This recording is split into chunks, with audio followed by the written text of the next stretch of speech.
Hello, everyone, and welcome to Immigration and Jobs Talk Show, your favorite stop to know everything about immigration and jobs. And thank you so much for joining in. Before we start off today's program, I wanted to give out this very important disclaimer.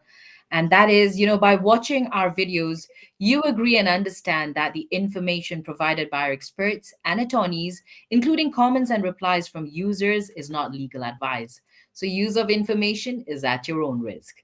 And I am Nipasa Pradhan, friends, on Immigration and Jobs Talk Show. I'm going to be your host for today. For an hour or so, we are going to have with us a very special guest, our regular, I'll say, because she tries to at least join every Wednesday with us. And she is none other than attorney Prashanti Reddy. Welcome back, Prashanti. How are you doing today? I'm good, thanks, Nipasa. Good to be back. You're looking lovely. You're looking lovely Thank you. today. Thank you. Different look. Thank you. Thanks. Yes, and well, today as well, we are going to have a good time, friends. It's going to be an insightful session. We are going to speak about, the topic today is the USCIS H1B fee updates and how to ensure that your case is not rejected.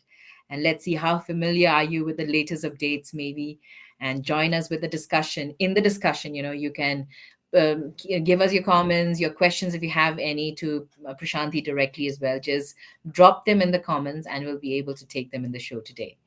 So, all right, then, Prashanti, would you like to give us a sneak peek to today's program? What are we going to touch up on today? So we're going to be looking at examining the fee increases and the reason behind why they've decided to increase the fee, and also the impact that that is having on, employers as well as employees. Right, right. And there's so many updates, and even that the results are, or like you can say, out. The numbers are out at least for the H1B lottery this time. So, what do you have to say about that too? Yeah, so it's as expected, right? I mean, the numbers are pretty close to the numbers that were filed last year. So, it's in sync with what everybody has been saying, that there is still a demand for H1Bs, for work visas. So there are jobs available for them. So we have to, go out there and do some activism and try and get the H1B numbers increased, because there is a demand much, much more than the supply of H1B numbers. And we're seeing a lot of jobs going out of the country because of that, and that doesn't benefit anyone. So, yeah, that's where we stand. Right, right. So true. And well, I think it's frustrating for so many of us out there, especially for folks out there from India and China, because there's not much that has changed even after the numbers are out. So, well, anyway, we will discuss further today, and you just have to stay with us. And wherever you have joined us from, don't forget to tell us, your city or state where you have joined us from, and also your question. We'll be happy to take them. All right. So, Prashanti, I think without further ado, I have some questions for you, and maybe we could dive into them directly before we take up some audience questions. So, maybe you could tell us what are the implications of the recent USCIS filing fee increases, and how will they impact applicants for immigration benefits? So the implications are very clear. The obviously employers, the implications have been more. The increase in the fee has been more with reference to work visas, so employment-based visas. We've seen a high increase in the fee when compared to the other forms of visas, even though there has been an increase across the board.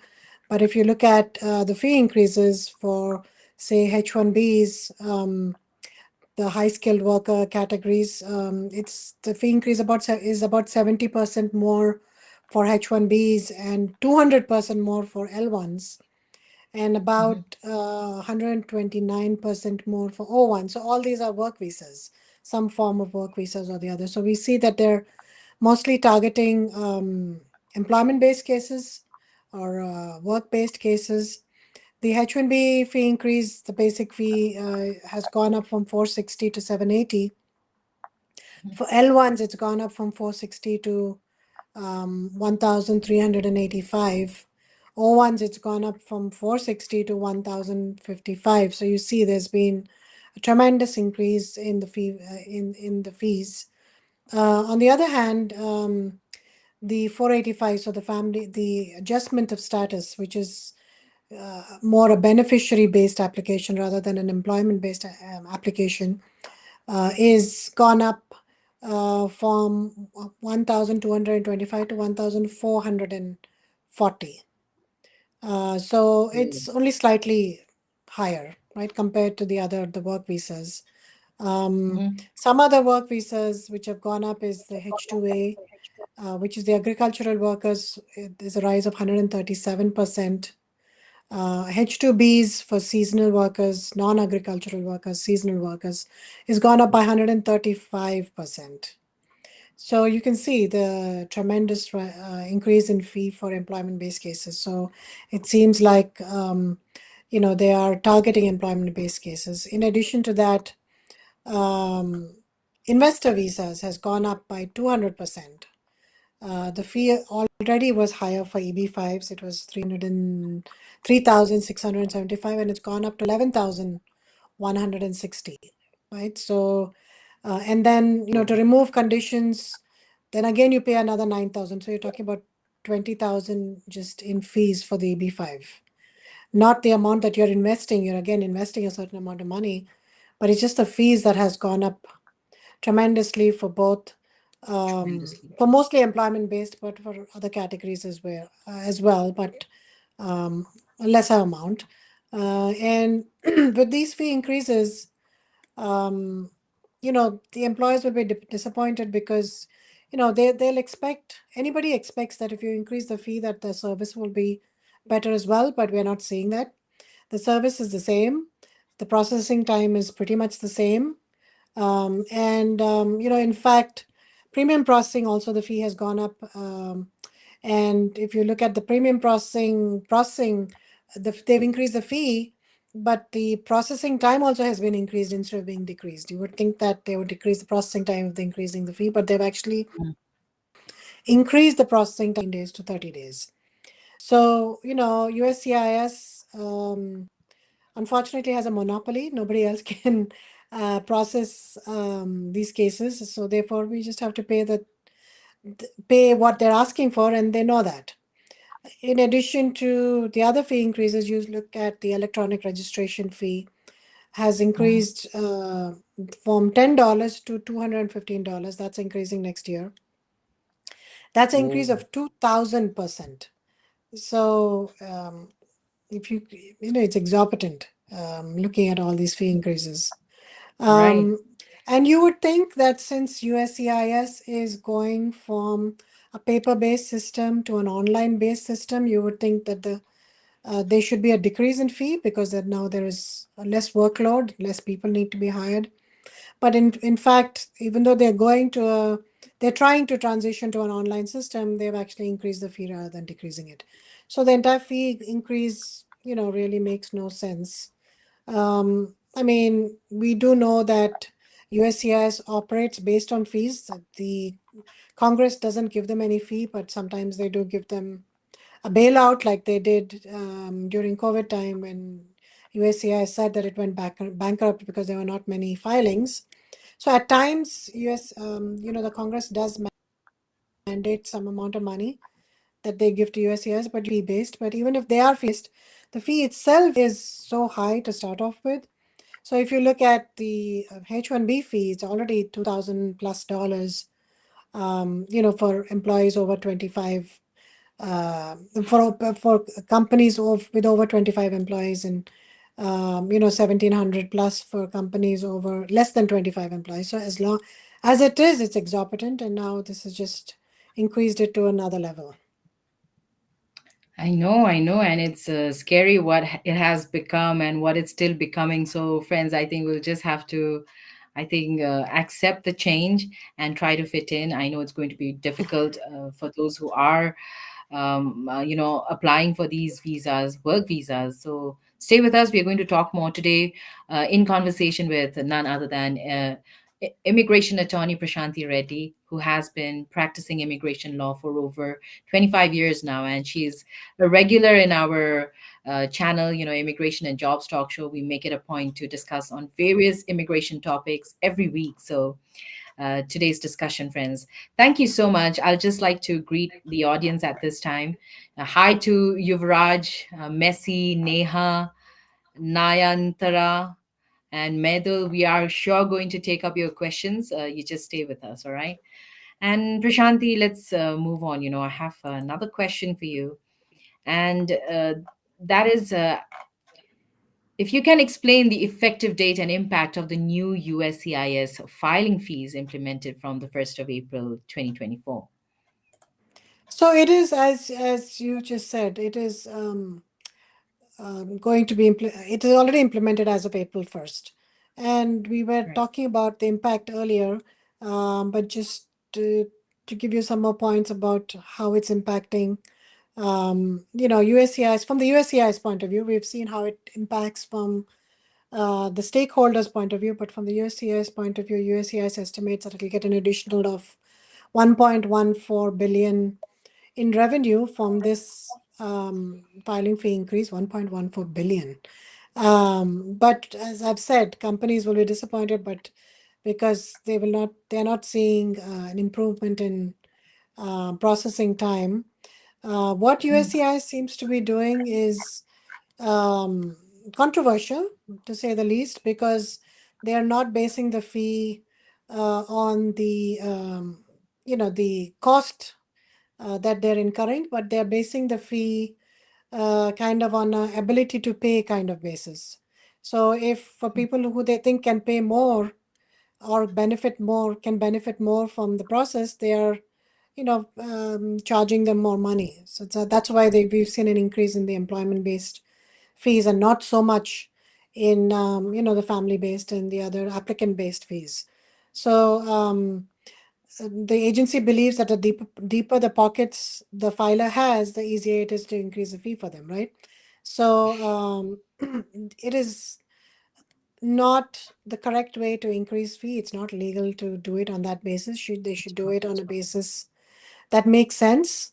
And so we are likely to see, as a result, as an impact of this fee increase, we are likely to see some litigation, um, because the basis on which they're doing it is wrong. And also the services that they're offering for the same fees they're not improving their services based on the extra fee that they're charging. So, let's see what happens, but we should, most probably we will see more litigation, and that's a good thing. Yes, hope so also. And I'm sure folks out there will also agree to this. And maybe if you have anything to say on this, you can also comment. We would like to discuss further on this. All right, so moving on, Prashanti, to the next question that I have for you, and that is, what are the new asylum program fees for employers filing Form I-129 or Form I-140 petitions, and how do they factor into overall filing costs? Right. So as I was saying, there's a lot of controversy with reference to the fee, and this is the most controversial increase in fee along with the H1B registration fee. So the asylum program fee is a fee that they're, again, as I said, they're implementing it on the people they think that can afford it. So they're doing it on that basis, on an ability to pay basis. So they've put the asylum fee on the employers because they think the employers can afford to pay for it, but that's not what they should be doing as per the law. They should be deciding on the fee based on the work that they're doing, right? And based on the expense that they incur, not based on the pockets of the filer. So the asylum, we all know, is, it's a separate program from the Mhm. employment-based program. When people come in, they can file for asylum if they're being persecuted in their own country. And the asylum program costs a lot of money, and the fee for the asylum application is not that much. So they're trying to get that fee from employers, and so they have tagged on a 600 arbitrarily, really, because asylum has nothing to do with employment-based cases. So they have Mhm. tagged on a new asylum program fee of $600 that will be paid by all employers when filing the I-129 petition and filing the I-140 petition. So everyone will have to pay $600. The only exception is that if you are a small company, that is, a company with 25 or less than 25 employees, or if you're a nonprofit, then you, instead of paying the 600, you get a concession and you pay half. You pay 300 for the Mhm. asylum fee. And this asylum fee you could end up paying it several times for the same person. When you can, you'll have to pay it every time you file an extension, every time you file an amendment, a transfer. So one person will end up paying it several times, and just seems like a high amount of money to pay, to continue paying for every extension, transfer, amendment, etc. True. Also for the I-140s, that will increase the processing fee for an I-140 as well. And again, every time you file an I-140, you'll be expected to pay that, multiple number of times. So that Mhm. seems unfair as well. Um, Mhm. and even though there is a limited exemption for small companies and companies, nonprofits, again, um, it is just begging for litigation, because the basis on which they're doing it, people who have deeper pockets, people who have ability to pay, they're charging them more, which is not what they should be doing. Right, right. And so are you implying that USCIS is prejudiced towards the applicants who can pay more? Right? That's Absolutely, what you mean. because yeah, they are exhibiting a prejudice, and therefore that's not Mhm. allowed. Everyone should be looked at and should be treated the same. So that's why I'm saying Equally. that it's ripe for Mhm. litigation. So let's see what happens. There's already one lawsuit that has been filed, Modi versus Mayorkas, has been filed by Yes. ITServe. And they've asked for an injunction on the fee increase, but they were not able to get an injunction. An injunction Mhm. means they wanted the fee increase to stop and not to start as of April 1st, but they were not successful in doing that. But the case is still going on a regular basis. So we will wait to hear, even though there was no injunction, if ITSA were to win this case, then USCIS will have to scale back on all the fee increases. But as of now, the case is still going on, so we'll wait and see what happens with that. Yeah, I'm sure it has shaken the whole. I mean, immigration applicants, they have been looking forward for this and planning and planning. It's not an overnight thing, right? They plan and they prepare for years to do this, and suddenly, all of a sudden, all these fee increases definitely is shocking everyone, and not everyone is accepting it very easily. So let's look forward then, friends, to know more on this topic. And of course, don't forget to hit the bell icon, the notification bell icon. Stay in touch with us, because we will definitely keep updating you more on this topic. All right, so Prashanti, let's move on to the next question that I have for you, and that is, how do proposed fee increases for the H-1B visa affect international students and applicants planning to work in the United States? These it affects everyone. And with reference to students, if it affects them, I mean, if it affects the employers, it affects the students also, because they are the beneficiaries of the petition, the H1B petition. So if the employer has to pay a higher fee, they may not be willing to sponsor F1 students for a H1, Mhm. and which means that, that's the only way that students can remain in the country and work in the US. That's the main way that they can do that. So if they're not able to do that, then all that, uh, US will be losing all that, the talent, that the homebred talent, because they've studied in the US. Now they have a degree, they have a US degree, and it would make sense for uh, the United States government to want to absorb these people into the workforce,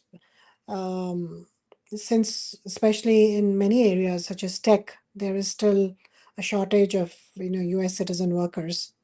And as I was saying, jobs are going out of the country because they're not able to fulfill the requirements here in the US. Mhm. This is a lifeline. These students, these immigrants, they are a lifeline, and are kind of holding up the workforce in the tech industry. So if they are not allowed to, if employers are unable to file H1s because of the fee increase, or are more careful with the number of H1s that they file, then obviously it's going to affect the entire diaspora of people, including the F1 students. So you might see less people coming in to the US as students. This will again affect the educational system. It will affect the university. We're talking about all the universities. We're talking about billions of dollars, because the universities, we know, depend on foreign students to a great extent for their funding. Mhm. So it'll affect everyone. Right, and even though there was another update we just read recently saying that, college degrees will not be required, and there is more demand for cybersecurity and for artificial intelligence, and they would be looking more on the experience side than the college degrees. Is it true? Do you think it's going to work? I Yes, the don't know. I GS haven't 20. uh, I haven't looked at anything that says that. So I don't want Okay. to comment on it. All right. Anyway, Prashanti, let's move on to the next question that I have for you then. If you can provide some insights, into common reasons for H1B visa denials and the strategies applicants can employ, to mitigate these risks. Um, well, going into the hellhole of visa denials, there could be several reasons, and there could be no reason at all, and they just want to deny it because they have to meet a certain quota, right? So if we're just going with that, then there's not much we can do. It's just luck based on which your visa got denied.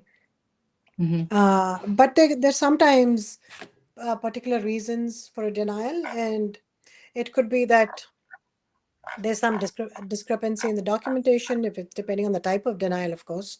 It's a very broad Hmm. question. Oh, you're talking about H1B visas. So, with reference to H1B visas, most often they will deny cases when, though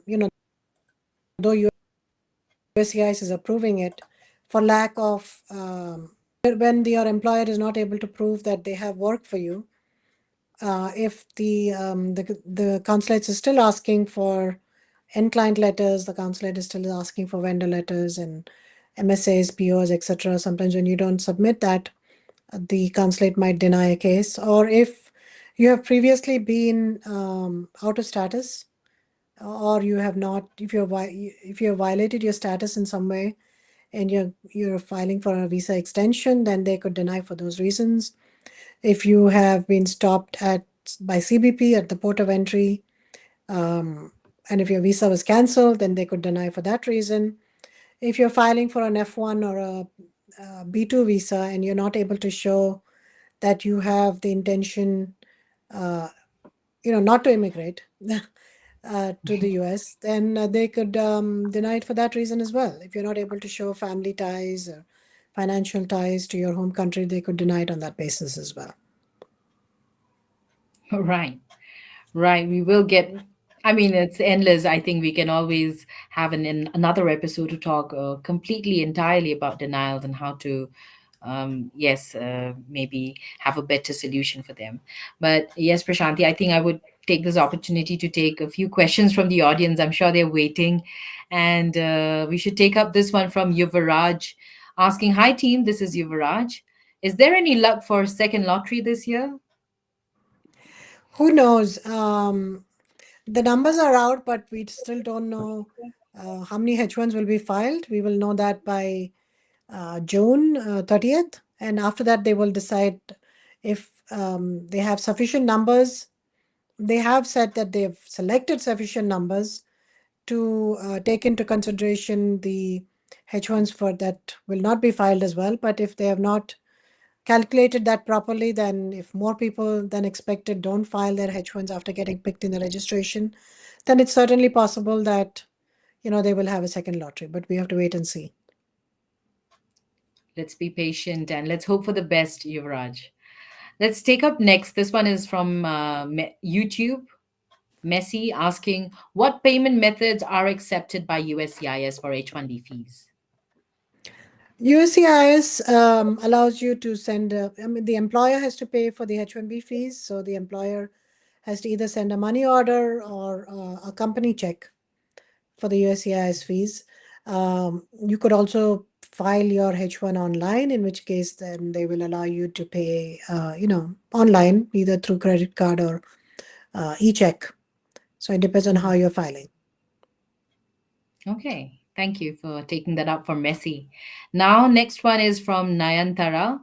Can I request a fee waiver for my H1B petition if I am unable to pay the required fees? No, there is no such. First thing is it's employer based. It's not beneficiary based, so you don't come into the picture at all, Nayantara. Your employer, even if it's employer based, the employer has no way of um, saying that they want a fee waiver.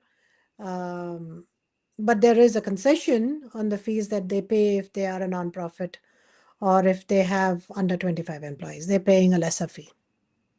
Okay, okay.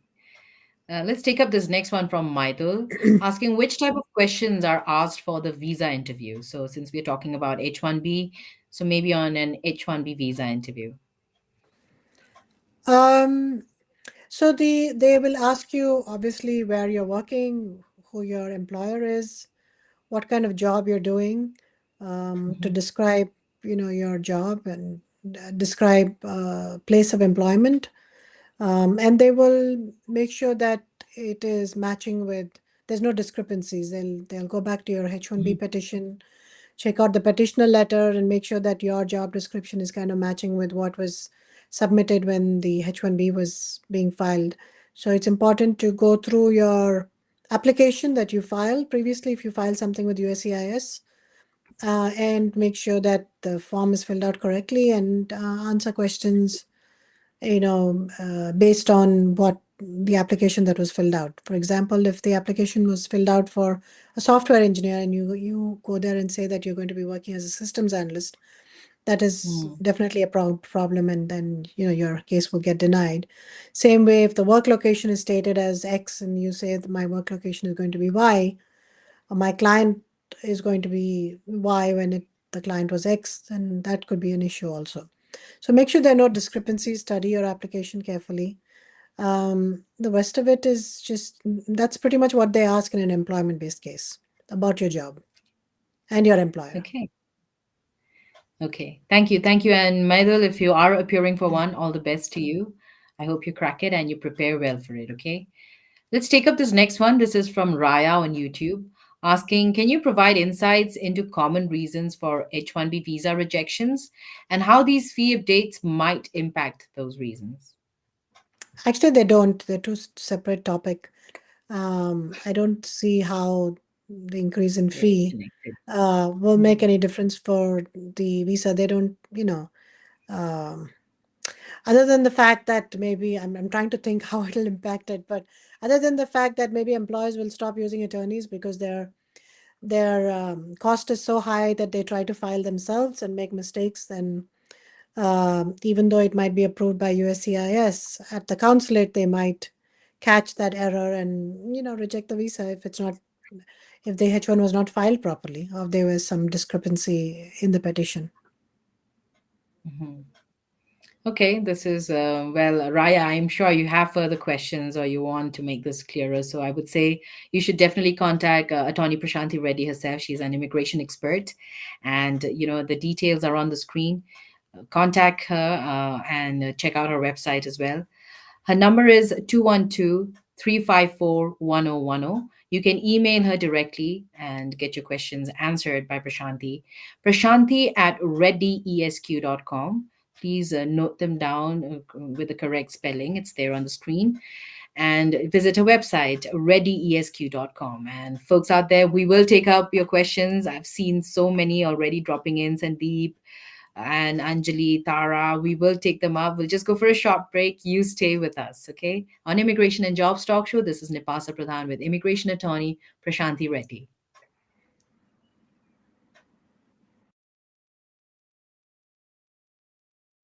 Consultant seeking a new opportunity? We offer job placement services for US citizens, green cards, EADs, and visa holders. We also sponsor various work visas like H1B, E3, TN, and green cards. 20 plus years of experience in the industry. Exceptional employee benefits. Highly rated by our employees. Global presence with 200 plus recruiters and direct clients.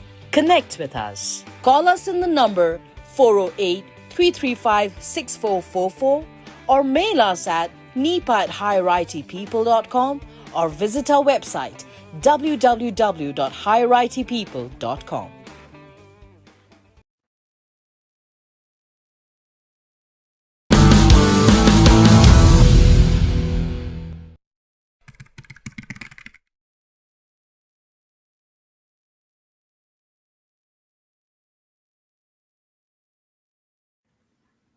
Hello and welcome back once again, friends out there, to Immigration and Jobs Talk Show. This is Nipasa Pradhan, and today we have our special guest with us, accomplished immigration attorney Prashanthi Reddy, and she's here.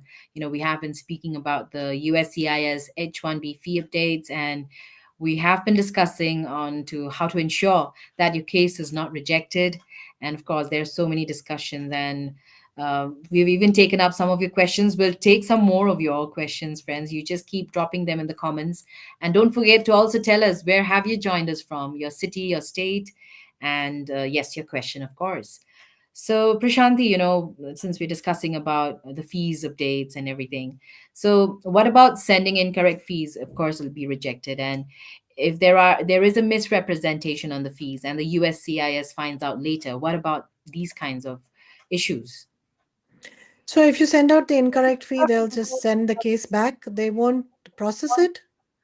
They will just send it back. But sometimes when you send the case out, they might fee receipt it because they don't realize, in cases where the fee doesn't go through, they'll process the check, and sometimes the fee doesn't go through.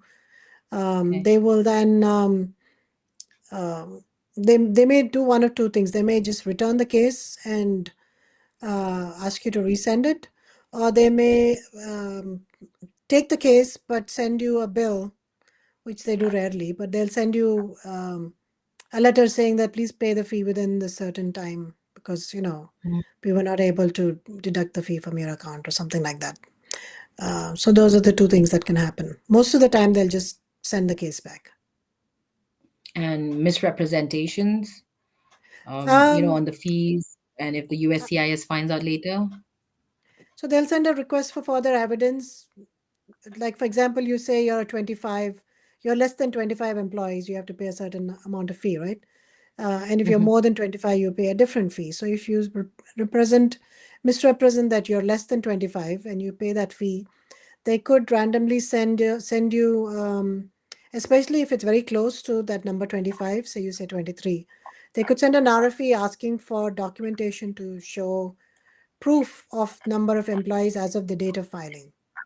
Your Mhm. quarterly tax returns, your payroll statements, etc., to show number of employees. So, and it could be an honest mistake. It's not necessary that it would be a misrepresentation because it could be that as of that date, especially if you're very close to that number, you might not have known that you had, 26, you might think you still had 25. So it really, USCIS will not consider that a misrepresentation. They'll just deny the case, but I don't think there'll be further investigation into it or further action or a Mhm. fraud investigation started on that basis. But if you're Okay. very far from it, like for example, if you're only 10, if you're like 50 employees and you say that you're 10, then maybe that will trigger like a fraud investigation because it's so far away from the From actual the number. truth. Yeah. Mhm. Okay. And I have another question for you, and that's from our team. Employers are now required to submit a one time asylum program fee of $600 for each form I 129. Is it specifically for new H1B applications and H1B transfers? And As I also, is said, this asylum? Okay, let's take go this up ahead. first. It is for H1s, and as I was mentioning earlier, it is for extensions, transfers, amendments. So you'll end up paying the $600 several times. Right. Right. And the second part is like, in this asylum fee to H1B extensions and H1B amendments, who has been with the same employer with more than two extensions? Yes, it's for everyone right now. Okay. So anything else So you the want to five, add up, the five, Ravi? there's some fees that you don't have to pay when you're filing for the second extension, but with reference to this fee, there's no exceptions except for the 25 and low under 25. For every type of case, as of now, we know we have to pay it. So if your H1B is for 3 years, so it'll be 600 into three. Correct. I mean, you're not filing an extension three times, but if you file it three times, then each time you file an extension, you'll have to pay the fee. Okay. Okay. Very interesting. And yet, I mean, the fee hike is too much to just accept it so easily, I think. All right, so let's move on to the next question I have for you. Or let's take up some more from the audience out there. Let's take up this one on YouTube from Sandeep asking, what is the process for requesting a refund of H1B fees if my petition is denied? There is no process because that doesn't exist. You cannot Oh my ask for God. a refund of the fee because it was denied because they have processed it and denied it. If they don't process it, then they send it back along with the check and everything. If you make a mistake in, the fee or the not signing the application or, Mhm. in those instances, they send it back. But if it is processed, then you're out of luck. Even if it's denied, you pay the fee. Okay. All right. So sadly, Sandeep, there is nothing as such, but yes, if you want to know anything else further, you can keep commenting your questions. Now, this next one is from With Love Shri. How much will be end to end final cost for H1B this year? It really depends on the number of employees. It's not going to be the same for everyone. But it's as I was mentioning, if you are over 25 employees, then you have to pay the additional $600 asylum fee. If you're under 25 employee, that you have to pay that is only $300. So basically, if you're over 25 employees, then it'll be 780. Do the math, 780 because I'm not doing it. 780 plus 500 if it's initial petition and not an extension, um, plus the $600 plus $1,500. So that's your total if it's over 25. If it's under 25, then your total will be you have to add 460 plus 500 plus 750 plus 300. That'll be your total. So it's about $2,000, $2,500 will be the total fee. Thank you for taking that up for With Love Tree. And now let's move on to Anjali's question asking, are there any consequences for not paying the required H1B fees or for paying them late? The consequences is that your case will get returned. They will not even look at it.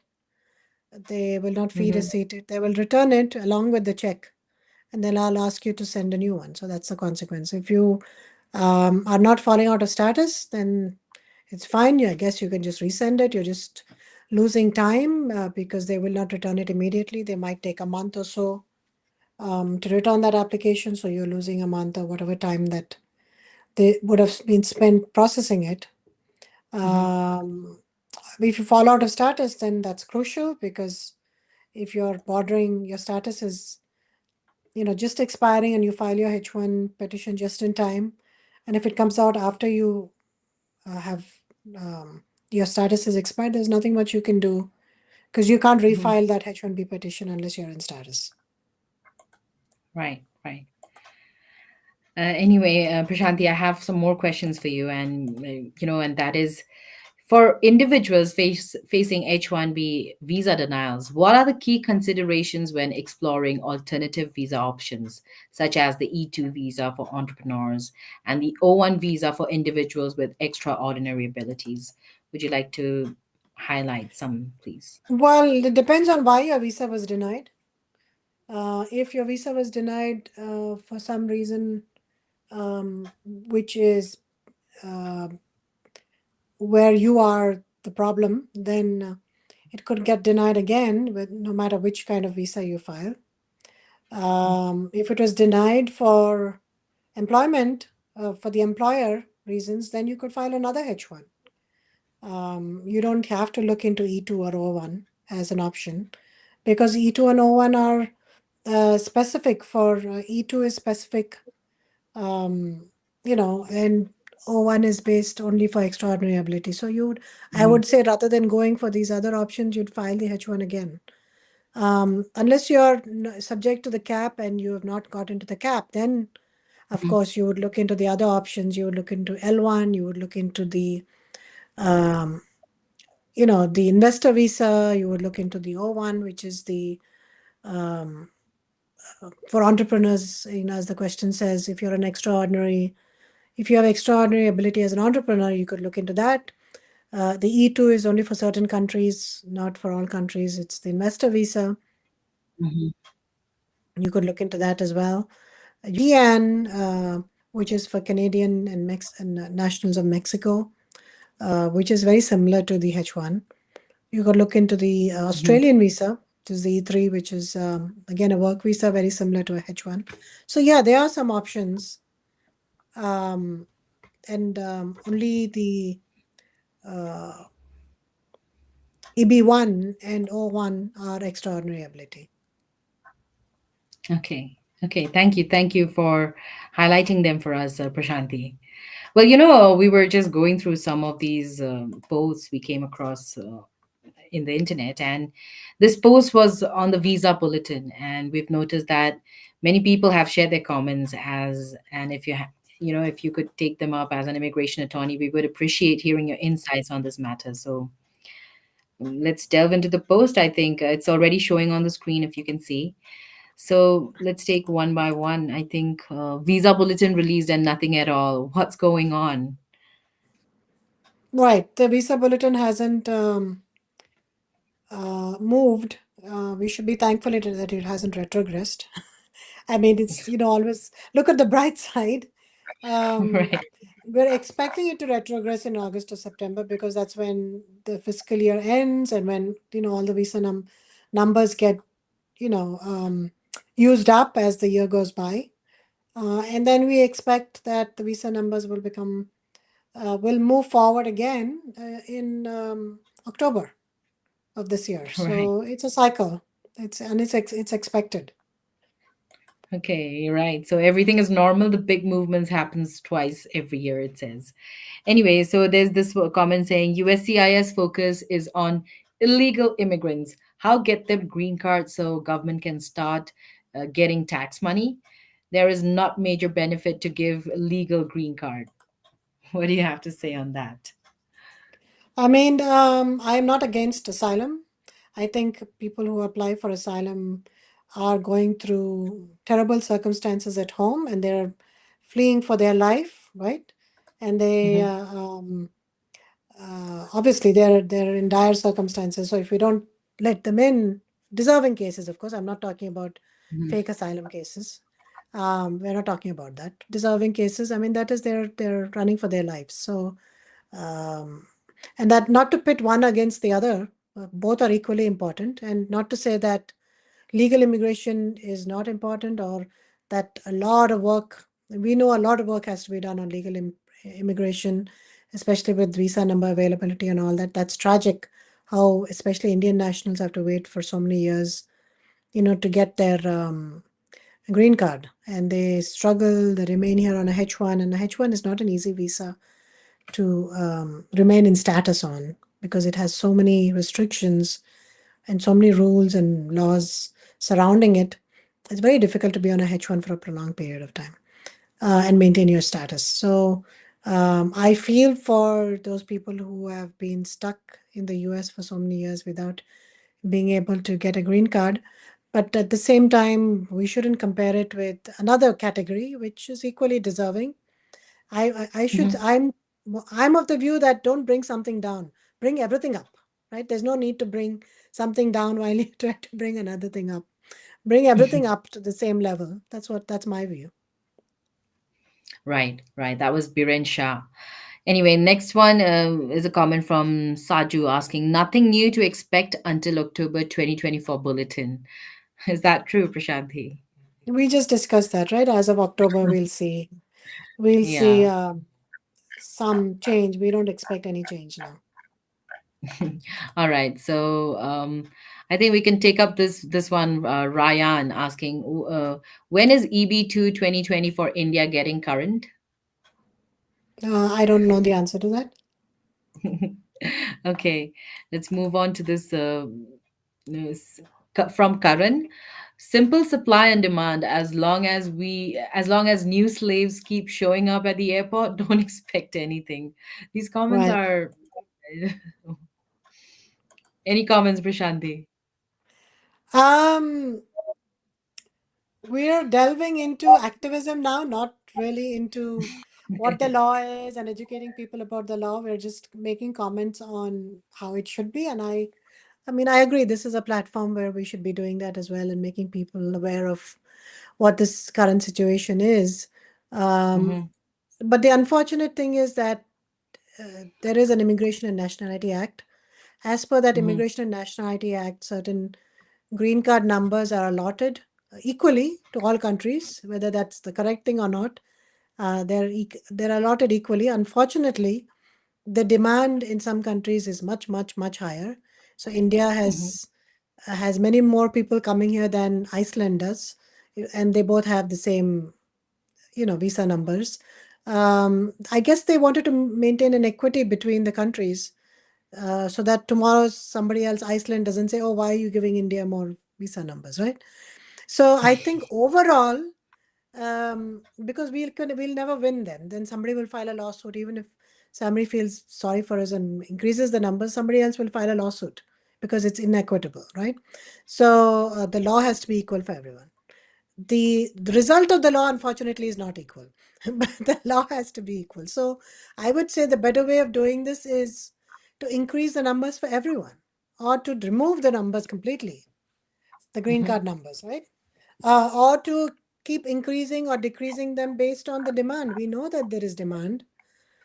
mm-hmm, I'm sure the U.S. government doesn't want, or the U.S. Congress doesn't want, all these talented people to leave, right? So they have to find a way for them not to leave. That's right. what my view is. Yeah. Right, and Srinivas, I mean, in that same comment thread, Srinivas is saying this immigration system is so broken. Broken. It is so frustrating. What do you have to say about that comment? Yeah, it certainly is. Broken. And we've been waiting, I mean, that term is used very often. It is broken. And USCIS itself uses that term for themselves as well. They say they acknowledge that. The Congress acknowledges it, the president acknowledges it, everybody does. So Mhm, the problem is that we will not see any change with reference to um, it becoming, I mean, it getting fixed until there is some consensus between the Republican and the Democratic Party with reference to getting things done. Right now, if there isn't, and if they can't come to an agreement on it, then it'll never get done. Unless one party mhm. has majority and they agree to do it, which is not happening. True. All right. All right. Well, I think this we can always keep discussing and we'll never come to a proper solution right away because we'll have to stay tuned and, well, just stay hopeful, I think. Well, Prashanti, I think for a couple more minutes, if you can be with us, we'll take up a few more from the audience, if that's fine with you. Yeah, yeah, I think we should do that. All right. So this one is from Anjali asking, are there any consequences for not paying the? Oh, sorry, we've taken this up. Sorry. We'll take this one from Tara. Um, my company, I guess, or Y company attorney asked me to pay for the process. $990 USCIS fee for H4 and EAD, and $2,400 for their legal fee. If I do this, they will send the whole application packet to USCIS at the same time. The company covers my H1B fees. Yeah, that's it. So what's the question? So what's the question? Even I'm wondering. Maybe she's asking if it's fine for her to pay this much amount all at one go. Well, the attorney fee should be paid by, generally is paid by the company, um, not so much by the beneficiary. In some instances it is, but USCIS frowns upon the beneficiary paying even the attorney fee, Mhm. simply because then they don't trust that there is a valid job offer. They think that if the job offer is valid, the employer should be willing to pay the fee for the benefit that they're seeking. Okay. So, okay. I hope that was pretty clear for you, Tara. And if you have any further questions, you can just keep commenting. Let's take this one from Rajesh asking, how can I track the status of my fee payment and ensure that it has been processed by USCIS? You'll get a receipt. Once you get a receipt, you know that it's processed. If you filed Okay. online, you'll get an immediate acknowledgement or receipt of fee payment. If you file it by mail, you should get it in about 1 week to 10 days by mail. Okay. Okay, Rajesh. And then next is Vasista asking how employment transfers work. Will there be an interlink with first employer post successful transfer? Will there be an interlink with first employer?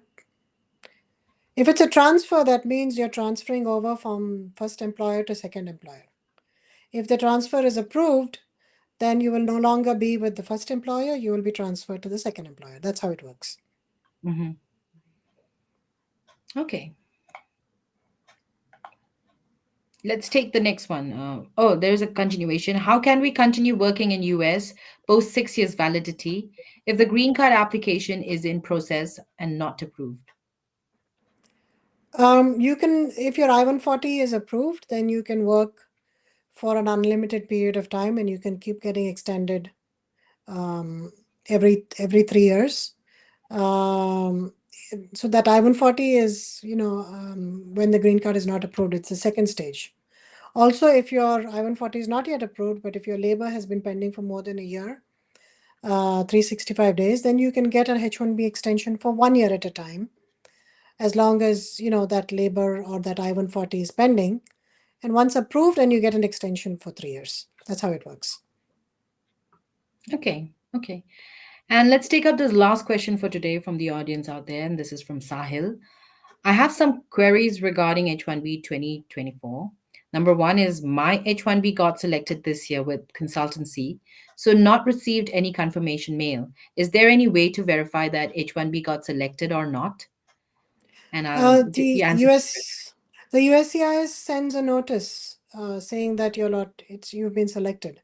So if you have a copy of that, that is proof that you've been selected. Great. And the second query he has is consultancy is asking to pay the petition filing amount. The condition he will return after 6 to 7 months. What is the new fee for H1B filing? I think we discussed what the fee is. And again, that's up to you whether you choose to pay or not. But USCIS is not happy with applicants paying the filing fee. Mhm. Okay, thank you so much, Prashanti, for being so patient and answering so many questions from us and the audience and doing the show with us today. Prashanti, it was such a pleasure to have you here today with us. Thank you, Dipasa. Pleasure to be here. I hope to see you again soon with a very, very interesting topic again about immigration. So, folks out there, check out Prashanti Reddy. She is an accomplished immigration attorney, and you can even contact her directly. You can call her in the number 212 354 1010, or just email her in the email address prashanti@readyesq.com. It's there on the screen. Please note it down. And you can even visit her website, readyesq.com. So thank you so much, Prashanti, once again. Have a great day ahead. Thank you, Nipasa. And folks out there, thank you so much for joining in. And if you have any further questions, even after the stream has ended, please feel free to comment them. We will be very happy to take them because we have our experts who are going to be very happy to answer these questions you have. And thank you for joining in today here on Immigration and Jobs Talk Show. This is Nipasa Pradhan signing off for now. Have a great day ahead.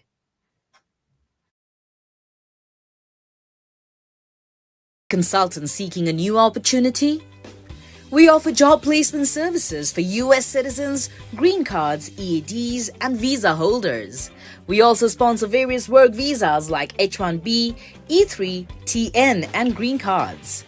20 plus years of experience in the industry. Exceptional employee benefits. Highly rated by our employees. Global presence with 200 plus recruiters and direct clients. Connect with us. Call us in the number 408-335-6444 or mail us at nipa@higheritpeople.com or visit our website www.higheritpeople.com.